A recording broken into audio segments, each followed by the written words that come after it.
আসসালামু আলাইকুম। আজকে চলে এসেছি আবার একটা নতুন একটা ভিডিও নিয়ে। আজকে আমি রান্না করব হচ্ছে গিয়ে এখানে 5 রকম 5 মিশালি ছোট মাছ।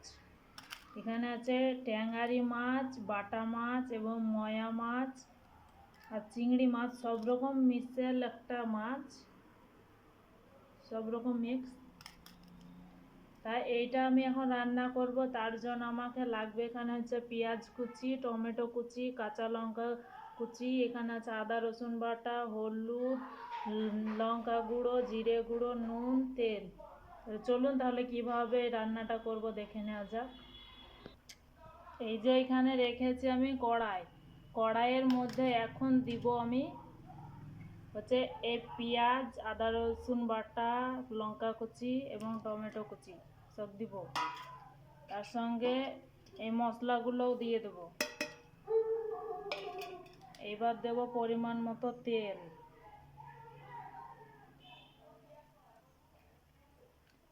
এবার এইটাকে ভালো মতো চটকে নেব, হাতে করে এটাকে চটকে নিতে হবে।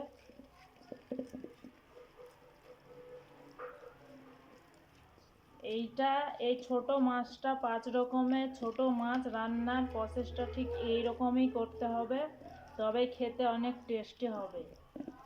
যারা এইভাবে কোনোদিন খাননি তারা আমার মতো প্রসেসে একবার হলেও রান্নাটা করবে। তারপর দিয়ে দেব মাছ। এখানে আমি কড়াইটা কোনো রকমে গরম করিনি। এখন আমি এই কড়াইটা ঠিক এইভাবে মাছগুলো মিক্স করে নিতে হবে।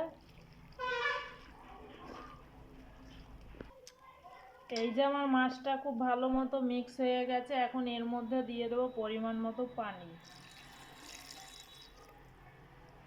পরিমাণ মতো এখানে আমি পানিটা দিয়ে দিয়েছি।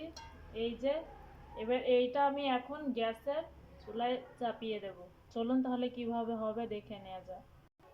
এই যে আমি গ্যাসের চুলায় চাপিয়ে দিয়েছি। এখন এইটাকে আমি 8-10 মিনিটের মতো রান্নাটা করে নেব। এই যে এখন আমি ঢাকা দিয়ে দেবো। ফিরে আসছি ঠিক 8-10 মিনিট পর। চলে এলাম ঠিক 8 মিনিট পর। এই দেখুন বন্ধুরা, আমার রান্নাটা ঠিক এইরকম হয়েছে, প্রায় হয়েই গেছে আমার রান্নাটা। এইবার আমি এইটাকে নামিয়ে নেব। নামিয়ে নিয়ে তারপর তোমাদেরকে দেখাচ্ছি। এই দেখুন আমার রান্নাটা কমপ্লিট হয়ে গেছে। ঠিক আমার রান্না ঠিক কীরকম হয়েছে আপনারা কমেন্ট করে জানাবেন। এই দেখুন আমার রান্নার রেসিপি। আর আমার ভিডিওটা যদি ভালো লাগে, এত কষ্ট করে একটা ভিডিও বানাই, তার জন্য একটা সাবস্ক্রাইব করে দিও বন্ধুরা।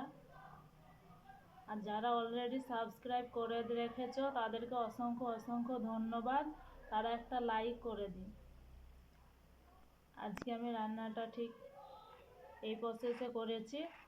আপনাদের কারোর যদি ভালো লাগে তাহলে বাড়িতে একবার হলো এইভাবে বানিয়ে দেখবেন, খেতে অনেক টেস্ট হবে। ঠিক আছে, আল্লাহ হাফেজ।